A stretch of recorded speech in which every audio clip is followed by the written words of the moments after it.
The devastation in Okanogan County was overwhelming after the Carlton Complex came through, and many families were just barely figuring out what needed to be done when disaster visited them again, this time in the form of a mudslide.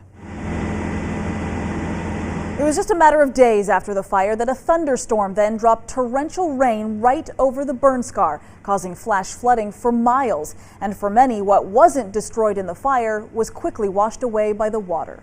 And then the very next summer, just 14 months after the Carlton Complex, fire swept through again. Many of the same families had to evacuate again, and this time even more homes were lost. The Okanogan Complex was a series of fires that burned more than 500 homes and 500,000 acres. There's like a whole bunch of smoke in the sky, and there was a whole bunch of ash coming down. I was kind of scared. It was almost too much. But as before, volunteers rushed in to help. Between the two back-to-back fires, the Red Cross sent in hundreds of volunteers, more than 120 just for Carlton Complex alone. They opened 18 emergency shelters, a dozen meal sites, and 5 supply distribution sites. With that, they served 45,000 meals and handed out more than 6,000 critical items to people in need. And ever since then, the volunteers have kept coming, a steady stream to help clean up and rebuild. Knowing you have suffered. In the name of the Father, the Son, the Holy Spirit. Amen. Heaven's glories. We give you thanks, Haskell and Zuten. We're very thankful that you had it in your heart to do this kind of work for people like us. It was an emotional day in Okanogan County as another brand new home was dedicated to a family who lost everything to wildfire.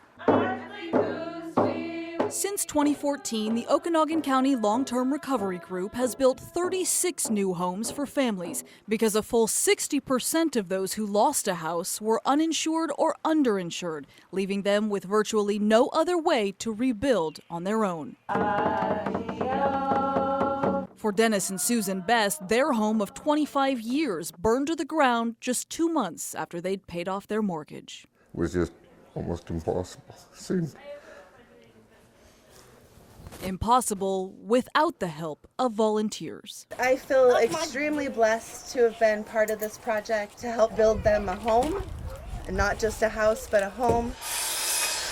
It was an army of volunteers, actually, from all across the state and the country, stepping up to try and rebuild what was lost. One 2x4, one house at a time. They were really devastated. When those fires come, they just have to get out. I mean, they just pick up their kids and go. This was our living room. And your heart kind of goes out to what the people are going through. We pulled in the driveway and everything's gone. And we were just like, there's nothing. Volunteers helped John Boyd clear debris from his property. It'd take me years to do all this. And helped Marion Perry rebuild her home. And I literally saw my house explode. It didn't burn, it exploded like a firecracker. But as quickly as everything was lost, it has taken years to recover.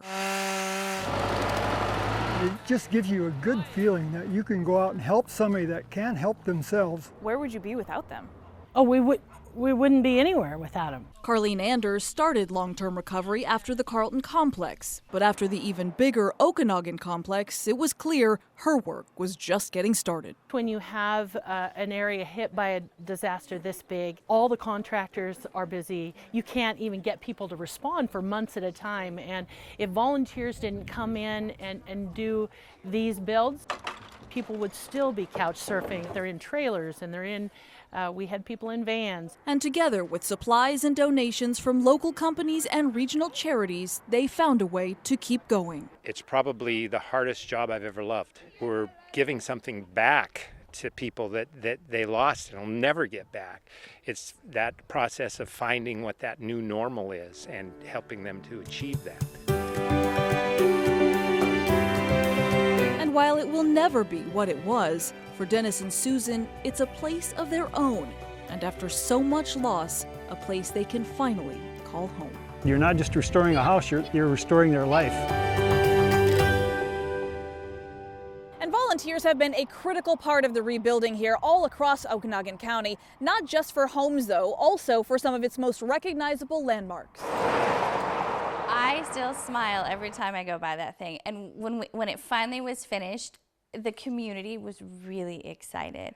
I mean, people are still talking about the sign. It was a gut punch for the Pateros community when the original sign burned down. This iconic picture was seen around the world in the immediate aftermath of the fire, and for several years there was nothing left but this Pateros Strong banner and one skinny little burned out stick.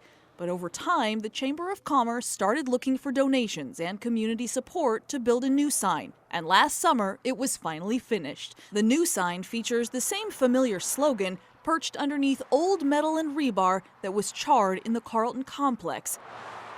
A nod to what happened here, but a symbol that this community is no longer defined by the wildfire. I think that sign was like the finishing touches.